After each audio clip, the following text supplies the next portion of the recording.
Hey there folks, welcome to Spectrum Pulse. We talk about music, movies, art, and culture. And today's a big one. We're finally going to be talking about the newest album from Mastodon called Emperor of Sand. You know, I really wish I liked Mastodon a lot more than I do. And believe me, I know it's a loaded statement to open up any review of, especially of a record that's already sparked some controversy among some critics, but for me, it's necessary to provide some context. Suffice to say, I came to listen to a lot of Mastodon's material pretty late in their careers. And furthermore, I came from the more meticulous progressive side of metal, not as much sludge or the hard rock that the band has increasingly embraced in order to bring in the mainstream appeal on radio. As such, when I revisited their discography again before this review, I came away convinced that I still do like and really appreciate this band for their relentless shredding and oblique songwriting and knack for melodic song structures in the face of increasingly complex ideas and themes, but really, I never found them as captivating as I wanted. A group I respect a lot more than I outright love. I'll go back to them on occasion, but not really as often as I would otherwise like. And more than that,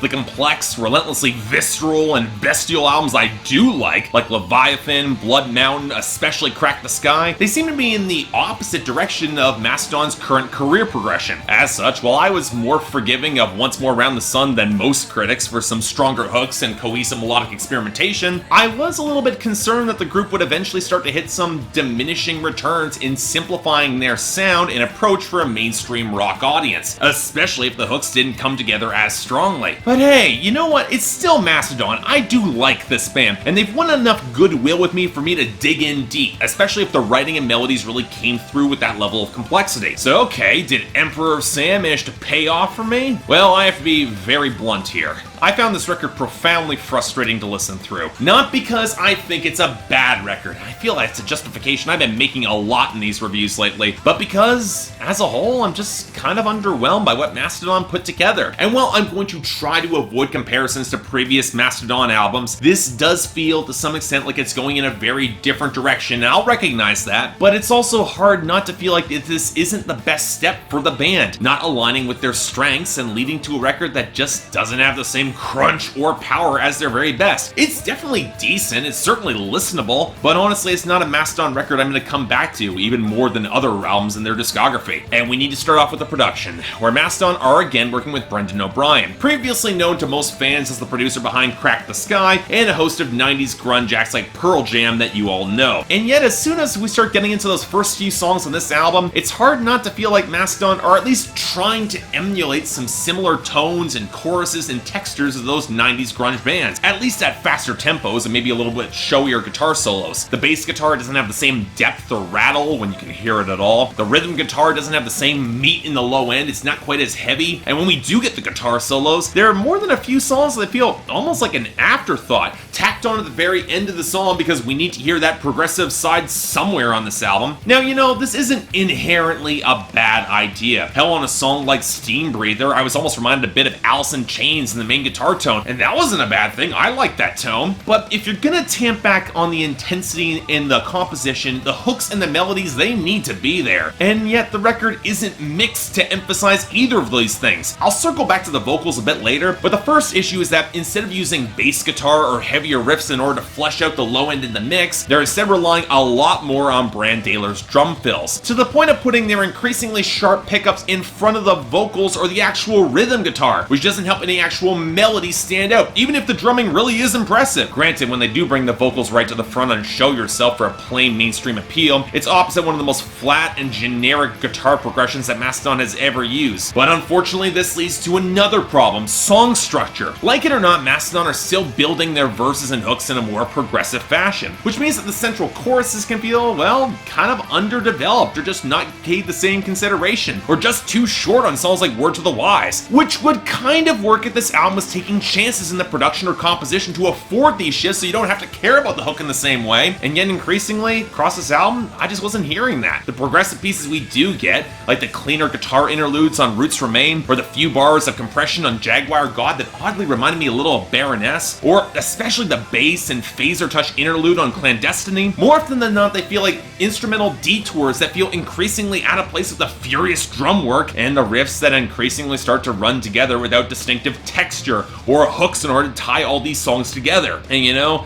I think a big part of this does come back to the vocals. With the introduction of more clean, melodic singing, the tonal differences between the bandmates have become increasingly more prominent, especially with three of them singing, with Brent Hines' tone being a lot more nasal, Troy Sanders being more gruff and capable of roughness, probably my favorite vocalist here, and when they bring on Scott Kelly for Scorpion Breath, there is some good interplay, and Brandaler for the cleanest tones. And you know what, here's the thing.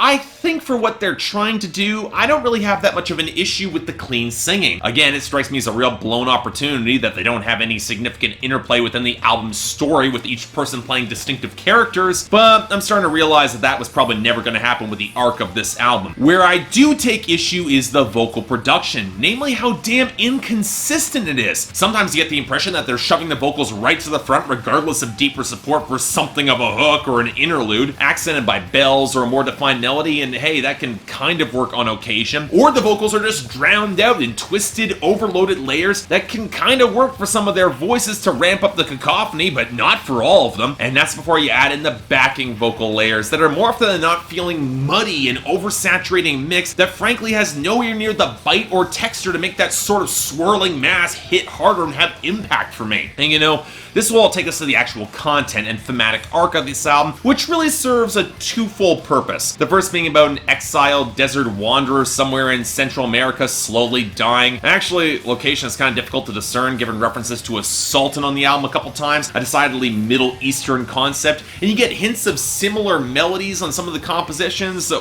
that's neither here nor there. And then the second parallel arc being reflective of people in Mastodon's lives going through chemotherapy and slowly dying of cancer. And you know, on some levels, I can kind of see the dramatic parallel. In both cases, one can feel trapped in circumstances that are beyond their control as it slowly kills them, leaving them to face mortality on their own in a very real trial of body and mind in order to survive. This desperate descent to cling on to life isn't exactly unfamiliar territory for Mastodon, but the parallel here in the themes, it can help feel a little bit forced at points, especially as the band is much more comfortable with the howling existential wasteland, but that's presuming the plot remains stable or coherent at all. Once the protagonist finds some vestige of lucidity against the mirages and a swath of empty riches in the wasteland, after somehow then surviving some searing trial, he then crosses some unspeakable line and faces some mysterious ancient stronghold that transcends time and space and protects him enough to get a second chance to face some sort of ancient primal forces with connection to Aztec mythology. Actually, the more research I did does show a few mythic parallels to the story of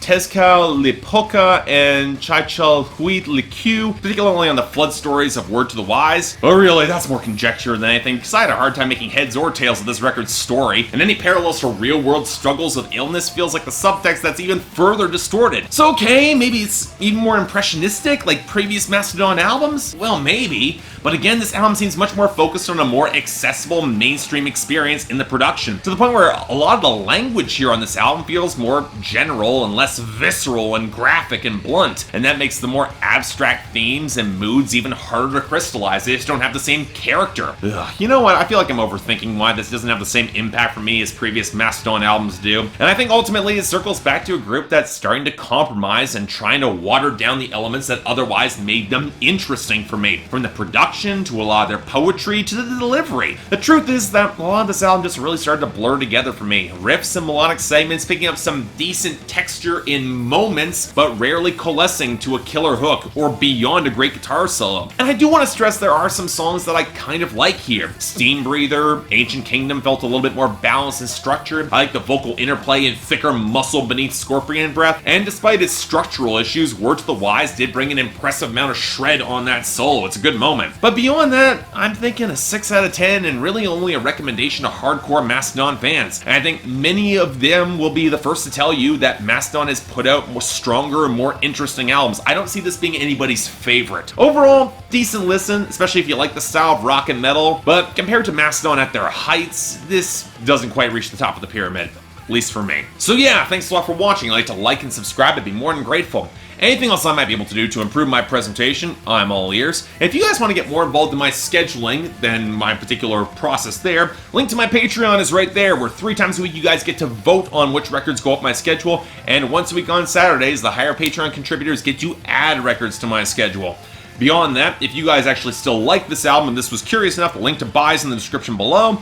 And I got the poll right there, so for all you Mastodon fans that are really hardcore about this record, you can all tell me I'm wrong right there. Happy to hear it. Actually, I'd be really happy to hear where hardcore Mastodon fans actually like this, or whether or not they think this is an improvement on previous projects, because really, I don't see it.